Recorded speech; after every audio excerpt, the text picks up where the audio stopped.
বাজার থেকে অনেকক্ষণ আগে এই ছোট ছোট চিংড়ি মাছ নিয়ে এসেছে, ফুল চিংড়ি থেকে একটু বড়। এই চিংড়িগুলো আমি ভালো করে ধুয়ে, আর দেখো জলটাকে ঝাঁঝরি বাটিতে দিয়ে জলটাকে ঝরিয়ে রেখেছি। জলটা দেখো ভালো করে ঝরে গেছে। এখন এই চিংড়ি মাছটাকে আমি ভালো করে বেসন আর রসুন পেঁয়াজ টেয়াজ দিয়ে মাখাবো, মাখিয়ে এটা বড়া করবো। চিংড়ি মাছগুলো বাটির মধ্যে নিয়ে নিলাম।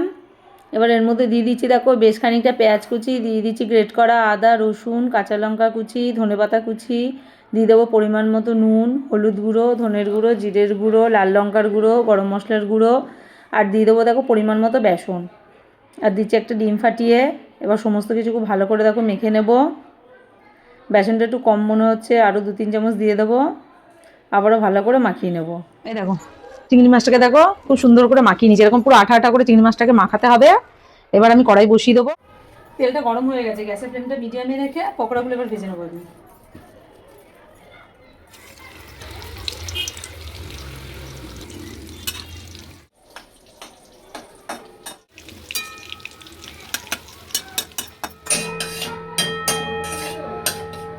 বড়গুলো ভাজা হয়ে গেছে, তুলে নেবো।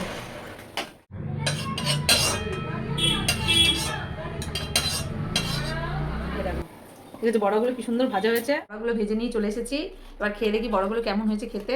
এখনো গরম আছে।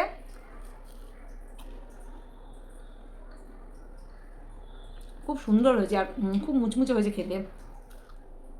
ধোয়া উঠছে এখনো।